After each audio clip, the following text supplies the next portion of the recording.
Reencounter in the greenhouse, nostalgia, pain, passion. Lord Melbourne was standing, watching as the carriage drove away, his body still trembling and wondering how everything had gone so wrong, from the point of view of duty and wisdom. His routine that day had begun like any other day since he had ceased to be Prime Minister of the United Kingdom of Great Britain and Ireland. Since the popular verdict at the ballot box had consecrated a new Conservative majority in the House of Commons that immediately threw him out of power to replace him with the Tory Robert Peel. Since then Lord Melbourne's life had passed in peace, tranquility, and sadness, an infinite and deep sadness. No, it was not the depression that afflicted the rulers who had been forced to relinquish power and who were desperate for the times when they had the destiny of the country in their hands. No, it was not the moribund ambition of a finished and retired politician, the painful abstinence from power that ex-ruler felt, similar to the abstinence that an alcoholic felt when he was deprived of alcohol. He had always been the most atypical politician and ruler, for he had never felt such an unhealthy love for power, that obsessive ambition so similar to lust that almost all politicians feel. He reluctantly took power and as an obligation, never as a pleasure for himself. The reason for his sadness, in reality of his pain, was quite another. He loved a woman, loved her with infinite devotion, loved her as seldom a man loves a woman in real life, feeling that ideal love that seems to dwell solely on the lands of literary fiction. His love for that woman was as obsessive as the unhealthy ambition of power of his former political colleagues, and even greater. Such a love that could have made him the ideal husband of that woman. But the woman he loved with religious devotion woman forbidden to him, because she was his queen. Queen Victoria of the United Kingdom of Great Britain and Ireland. The almost adolescent girl whom he had become a worthy monarch, with his advice and his practical lessons in politics and life. A rough diamond that he forged with his expert hands and his devotion to make it the glorious queen who was at the head of a vast empire. But he loved her as a woman, knowing from the beginning that love was impossible, because it could cost her the throne and her future, and the country could precipitate at a dangerous period of instability. So when she declared her love, because there was a time when it seemed that love was corresponded, he had to reject her and break her heart. But her heart did not broken last long, frailty, thy name is woman, because she fell passionately in love with her cousin Albert, and married him, and this time it was she who broke his heart. After some time came his inevitable resignation, and Lord Melbourne had to stop seeing her almost daily as had been his routine when he was Prime Minister, especially when she was single and they both lived together. He thought that after seeing her married to another man and giving birth to children of him, the distance would not be as painful as seeing her in another man's arms and imagining her in bed with him, but he was wrong. Every day, every hour, he suffered for her absence. Time passed with painful slowness, like a desperate torture. He was a broken man who had lost his only reason to live, the only reason to get up every day in the morning. He was a living dead who wandered without a horizon, an unburied corpse that seemed to complain that he could not rest in his grave. If living is a blessing for the one who has a reason to stand up and fight, it is also a curse for which he has only known tragedies in his existence, and in the autumn of his life he sees die his only illusion, his last hope. Locked in his country residence at Brocket Hall, Lord Melbourne resignedly accepted his fate as he had done on so many previous occasions and gathered strength to resist pain, loneliness, and boredom. He told himself that he should just calmly wait for death, which perhaps would not be long since his health had suffered enough from the depression and every day he looked older and emaciated in the mirror. In the meantime he dedicated himself to some activities to distract his mind from suffering and thus not go mad. So his days passed between drinking alcohol, reading books, and working as a gardener in his greenhouse, that greenhouse where in the past he had cultivated with affection the flowers that he gave to his beloved queen every day. And that day he was busy with work in the greenhouse, when he received the biggest surprise of his life. He heard footsteps approaching the greenhouse door and sighed with some annoyance. He had ordered the servants not to disturb him when he was in the greenhouse, unless it was an emergency or an unexpected visit, so he thought it most likely would be second and that his brother or sister or some his few friends had decided to appear by surprise, and at that moment did not feel like talking, whoever it.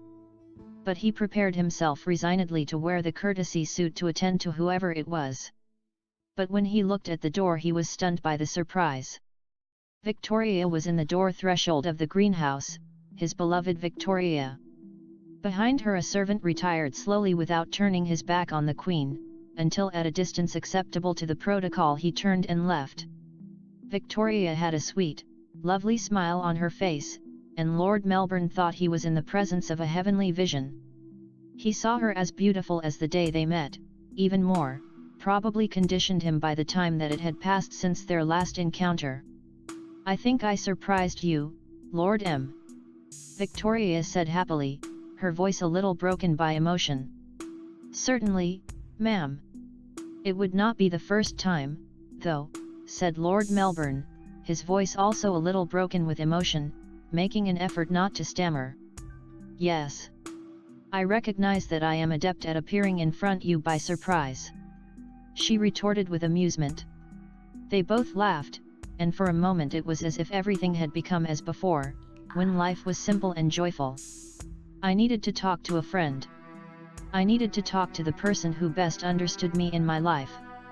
And that's you," Victoria said with affection and devotion. "For me that is a great honor, a great joy, ma'am," Lord Melbourne replied, and he felt the emotion almost drown out his voice. "Do you want us to go the house?" "No, if you do not mind, I prefer that we talk here. I would like for us to speak with as much privacy as possible and in a relaxed atmosphere. And I wanted so much to know your famous greenhouse, whose flowers I so miss," answered her in such a way that Lord Melbourne felt like a teenager boy to which the girl he is in love would have said that she wanted to take a walk with him. Lord Melbourne began to show her the whole greenhouse and to explain everything about the flowers he cultivated in it, and the methods he used for his gardening work. Victoria listened with deep and sincere interest, and often smiled like a little girl in awe as she discovered new and exciting things. She even encouraged herself to help him a little with work on some plants that were in pots. To his satisfaction he smiled as he had not done in a long time.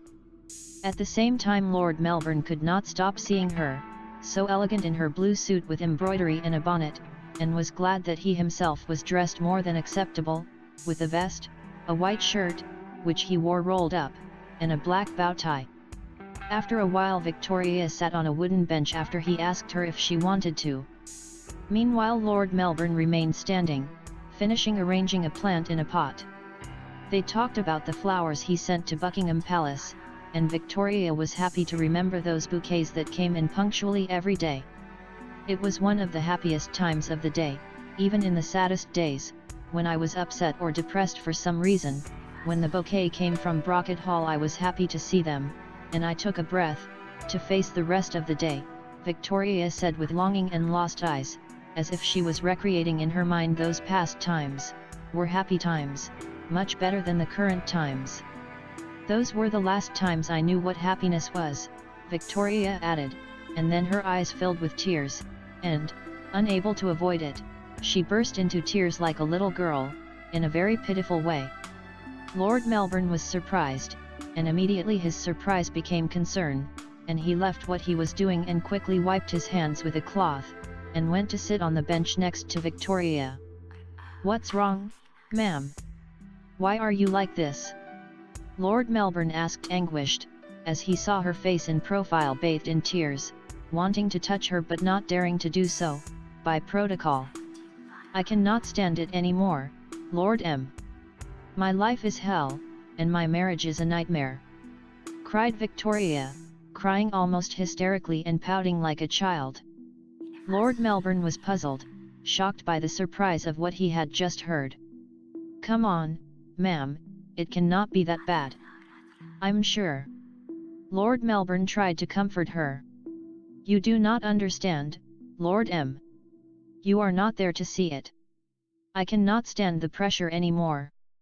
Everyone presses me, they all drown me, they take my breath away and they do not let me breathe." Victoria turned to look at him, her face disengaged with pain and anguish, still crying. "Ma'am, if it's Peel." Lord Melbourne tried again. "Peel is a nuisance, but it's the least of my problems. I'm used to his stupidity and his disloyalty to me. I'm used that he behaving as if the king were Albert. No, it's not him, it's worse. Since Vicky was born, I do not know how to explain it, but I hate the maternity. Pregnancy is a nightmare, it's horrible, it makes me feel like a dying woman about to die. It happened with Vicky and also to Bertie. And those around me only make it worse, especially with Bertie, because at least with the first pregnancy still I had you more or less close, all pregnancy, and you encouraged me. But after giving birth, things do not get better, but they get worse.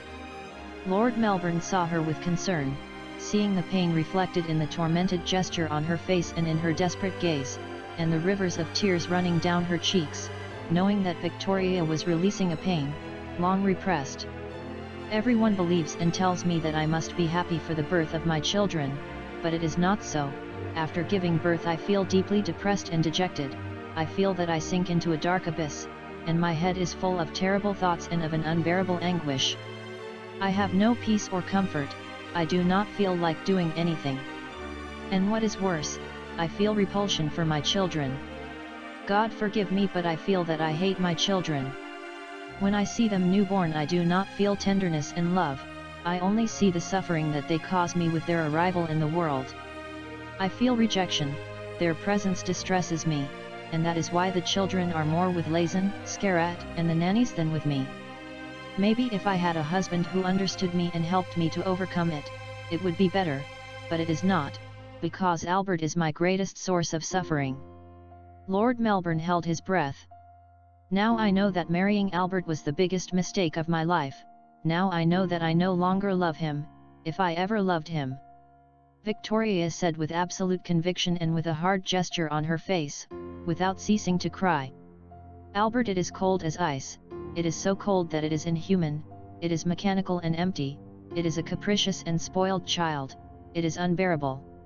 His only concern is to claim more power for him, to constantly demand a greater role in the court, and to complain because I do not give him more prerogatives at the expense of my own prerogatives. And his only desire is to control me, tell me what I have to do as queen with the complicity of the fool Peel. Sometimes I think he want to take me the crown for he reign.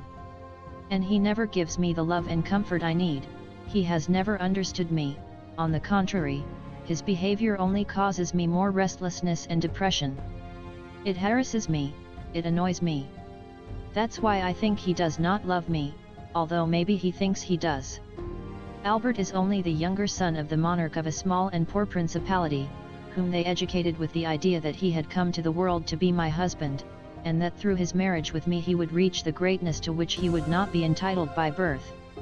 That is why he is obsessed with having a great role as consort, to write his name in history with capital letters. It's just a frustrated little prince because he would want to be a great king. I know that maybe I'm measly, but it's the truth.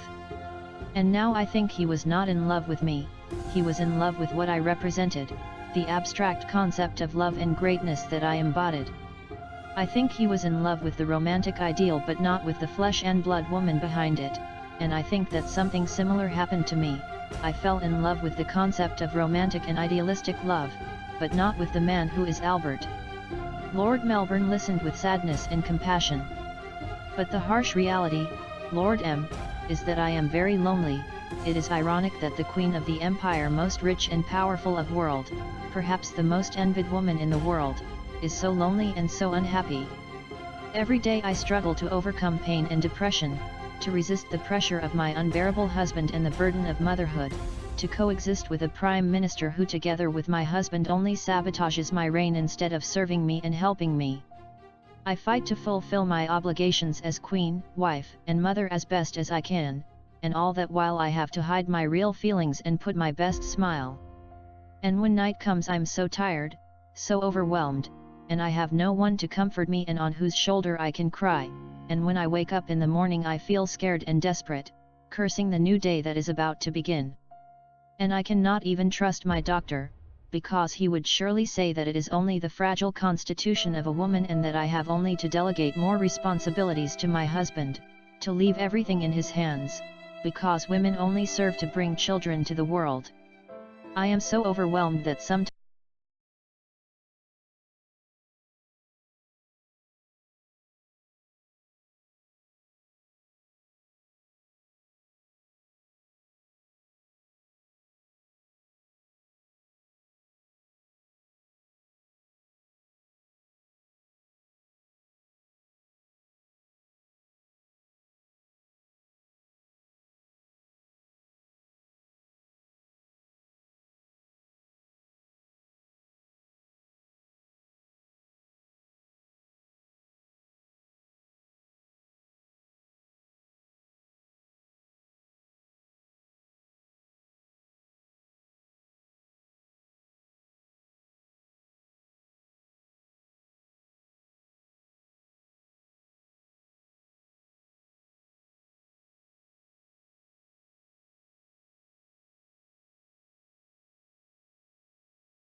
children will grow and you will see that all the suffering they caused you with your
from the bench to the floor, with Victoria on top of him. She was startled, but then she resumed her frantic labor of kissing him in the mouth, now lying face down on top of him. It was not long before Lord Melbourne began to correspond her. His sanity disappeared in passion. He wrapped his arms around her and hugged her tightly, pressed his lips against hers, then thrust his tongue into Victoria's mouth. She also tried to stick her tongue inside his mouth, and both tongues rubbed. Lord Melbourne's mouth devoured Victoria's small mouth, and sometimes nibbled at her lips. Blind of passion, Lord Melbourne rolled over her and lay on top of her. Victoria was twisting in pleasure, feeling immobilized by the weight of his body on hers, feeling subdued by him, moaning while she did not stop kissing him. Lord Melbourne descended with his mouth and kissed and nibbled on Victoria's neck, causing Victoria groan more. Victoria grabbed his bow tie with one hand and tried desperately to undo the knot, until he himself tugged his bow tie with skill. Then she jumped the first buttons of his shirt with her anxious hands, and she could see Lord Melbourne's bare chest. Victoria put her hand inside his shirt and caressed his chest, and lifted her head to kiss him. Victoria squirmed and rubbed against him, and she felt the lump growing in his crotch. Then she lowered her hand and tugged on her skirt and petticoat, and lifted her leg to leave her thigh naked. Lord Melbourne watched with lust the leg offered by Victoria and with his hand caressed it, causing Victoria to shudder. Lord Melbourne came down and thrust his hands into Victoria's skirt, rummaging into her legs, caressing the part covered by her stockings, then her bare thighs, rummaging through the drawers, until one of his hands found and probed the most intimate part of the Queen. Victoria moaned with pleasure, and her moans grew as Lord Melbourne explored her, until Victoria started begging him to make her his own, and then, Lord Melbourne came back to reality and backed away, almost horrified by what they had done. We cannot, Victoria!" exclaimed Lord Melbourne, sitting on the floor, snorting, breathing and heartbeat racing, and a tormented gesture on his face, not realizing that he had first called her by her first name. "My sweet, Lord M.